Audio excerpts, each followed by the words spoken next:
This is the ancient city of Jericho. Excavations have revealed information and evidence that support habitation here, off and on, making this city the oldest city in the world. Beautiful, fertile grounds and gushing springs have earned this city the distinction as the city of the palm trees. It's here at this site that God chose to destroy one of the most fortified cities known in this land.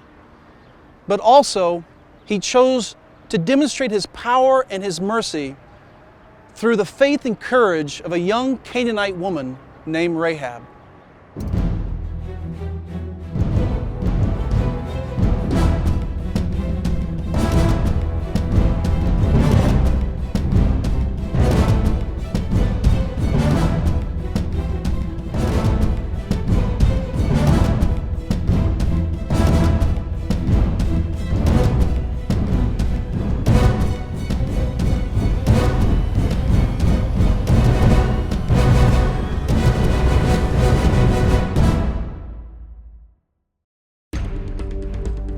The ancient city of Jericho lies about 6 miles from the Jordan River and about 7.5 miles northwest of the Dead Sea and about 3,000 feet below Jerusalem, 14 miles away.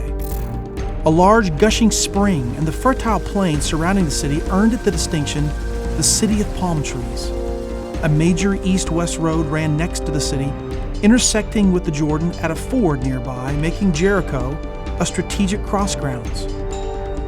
The ancient city of Jericho had already been occupied for many centuries before the Israelites arrived in 1400 BC. It had an inner wall and an outer fortified wall several feet thick, enclosing about 9 acres of land.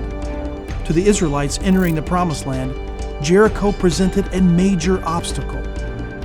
I've been to Jericho on several occasions, and I've crawled all over that ancient tell, and I've seen for myself the remains of this huge fortification system with a revetment wall that's still intact and what then was on top this huge massive wall. And from outside down below, it must have been sort of a daunting sight to look up and see those massive walls. The Israelites weren't going to conquer Jericho without God's help. It was an important city, a walled city, and the Israelites had no military advantages to speak of. They didn't have a trained soldiery. They didn't have any siege machinery. Apart from God's command, they had no business even attempting to conquer the city.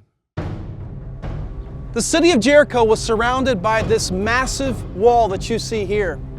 This embankment, or this retaining wall that you see, was made of these massive stones that are 10 to 12 feet high.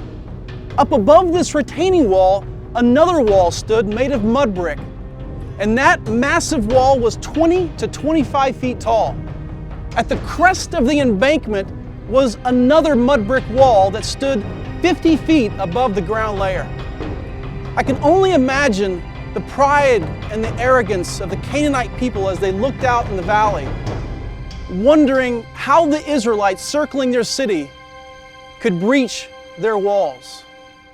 The book of Joshua tells us that when the citizens of Jericho heard about the Israelites coming into their land, that their hearts did melt and their spirit left them. Now, that's really a way of saying that they were just plain scared, but as the citizens of Jericho took refuge inside the massive walls of this fortified city, I can't help but wonder how many of them began to develop a false sense of security, especially when the children of Israel for several days just simply walked around their city walls and never attacked. For 7 days, the Israelites marched around the city. On the 7th day, after their 7th circuit around the city, the priests blew their trumpets, the people shouted, and the walls of the city fell. Then the people went up into the city, every man straight before him, and they took the city, and they utterly destroyed all that was in the city with the edge of the sword. Excavations have shown that the mud brick wall that stood above the retaining wall some 20 feet fell outwards, forming a ramp up into the city.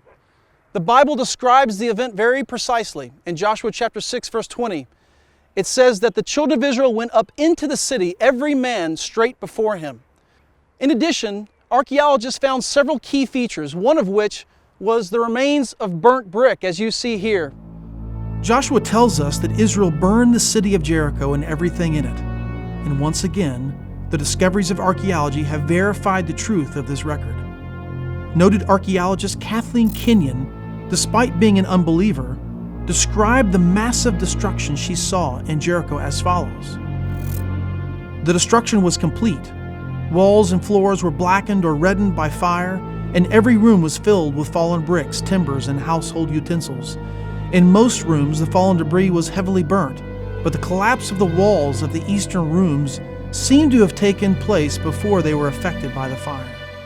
There have been no less than 4 major excavations at Jericho by individuals like Sullen and Watzinger, John Garstang, Kathleen Kenyon, and others.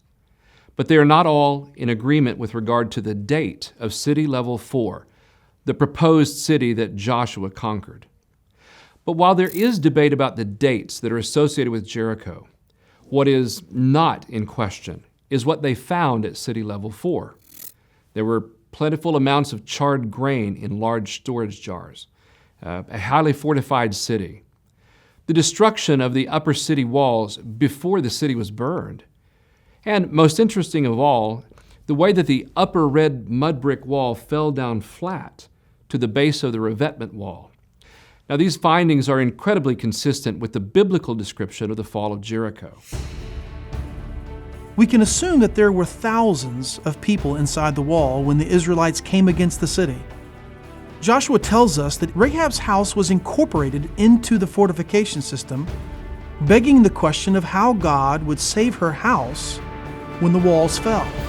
In the book of Joshua, we are introduced to a woman named Rahab. She lives in Jericho and plays a vital part in the story. She's identified as a prostitute, and her house may have been some kind of way station or a tavern. She's also engaged in drying flax, which is used to make rope. And it's interesting that a rope will figure into the story of Rahab's salvation. At the north end of the Tell of Jericho, archaeologists made some astounding discoveries that seem to relate to Rahab. The German excavation of 1907 to 1909 found that along the north short stretch of the lower city wall, destruction was limited, leaving remnants of the mud brick wall standing to a height of over 8 feet. What is more, there were houses built against the wall, and it's quite possible that this is where Rahab's house was. Well, today at Jericho, the houses on that north end of the tell where Sullen and Watzinger had once excavated, they're no longer in existence. And the reason for that is that once those houses were exposed, then rain and simple erosion eradicated those buildings. But there are photographs and records from that dig that do still survive.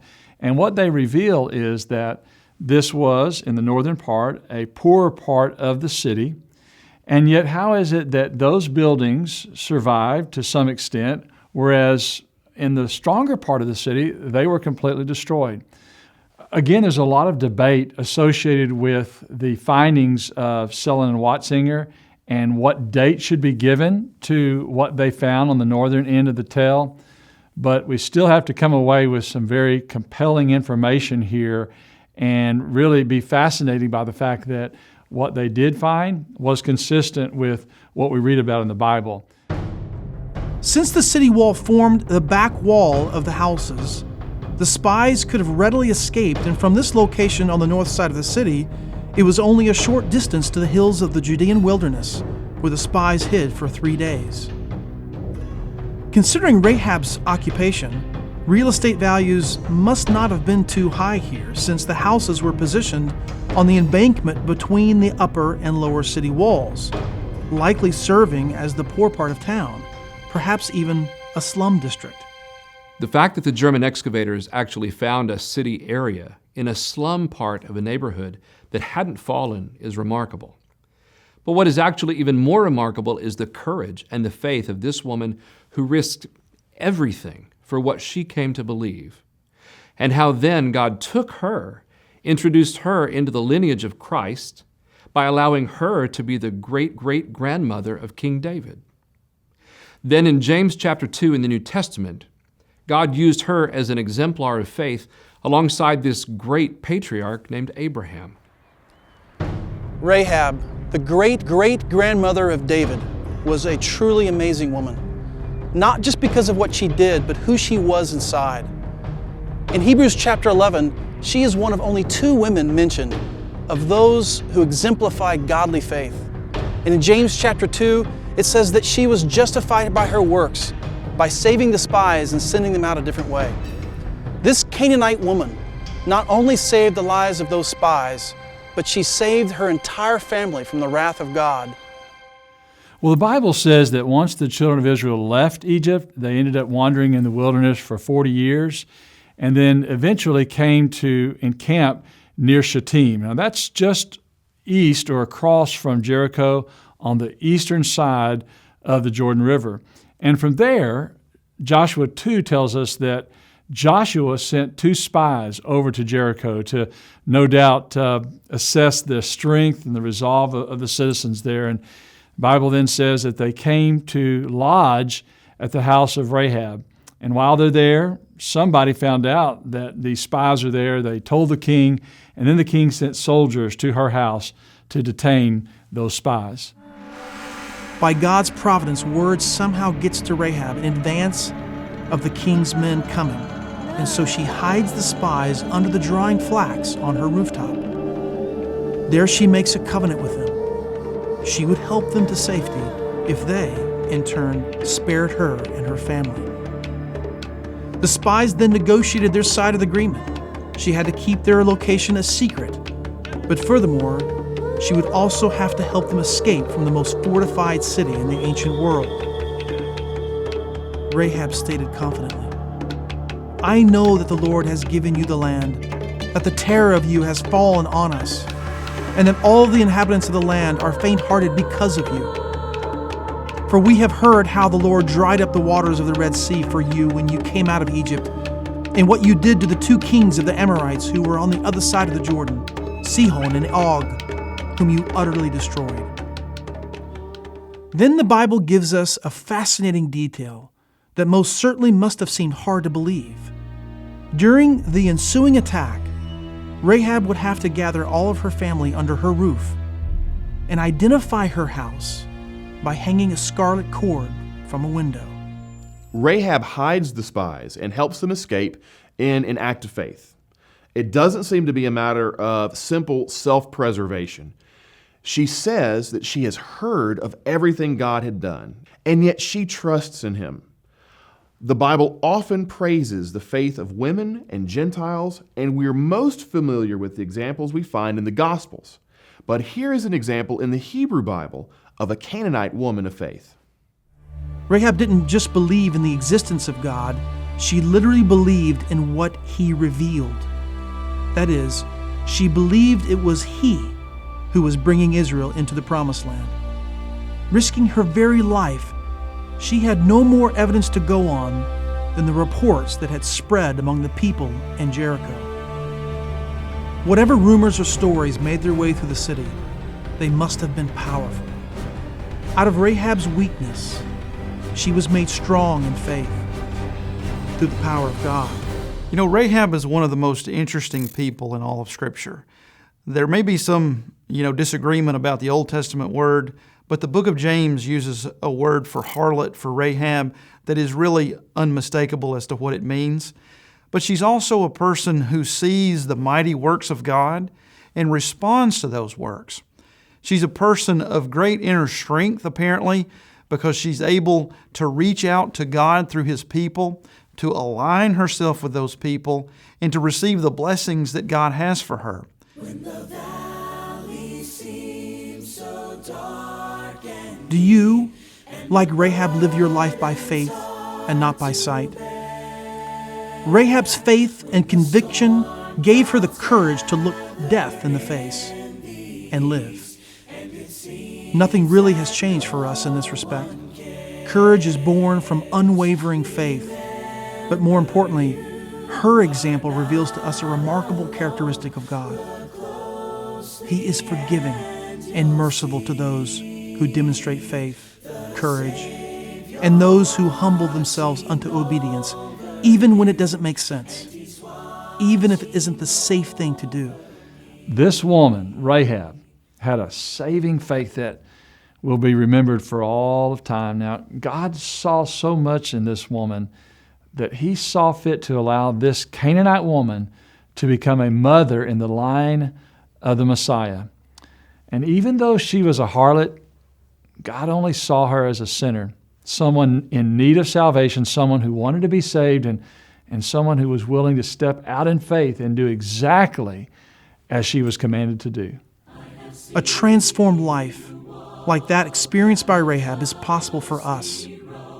As she was adopted into God's family after being saved from Jericho, we too will be adopted into God's family with an opportunity to see glory.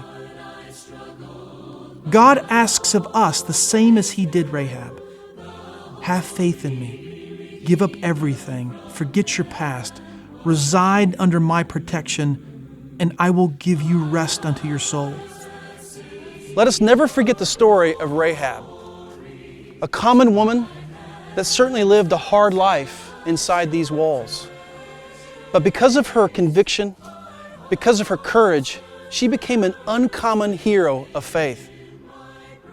If God can transform her life into what he did, and if he can take down these great walls, think about what he can do in your life. He can transform your life in an amazing way. And he can reduce the walls around your heart to rubble if you let him. You are the canyon and I am a crevice. You are the heavens and I am a star. You are the thunder and I am a whisper. Jericho is one of the oldest cities of the ancient world and the first city to be taken by the Israelites on the west side of the Jordan River.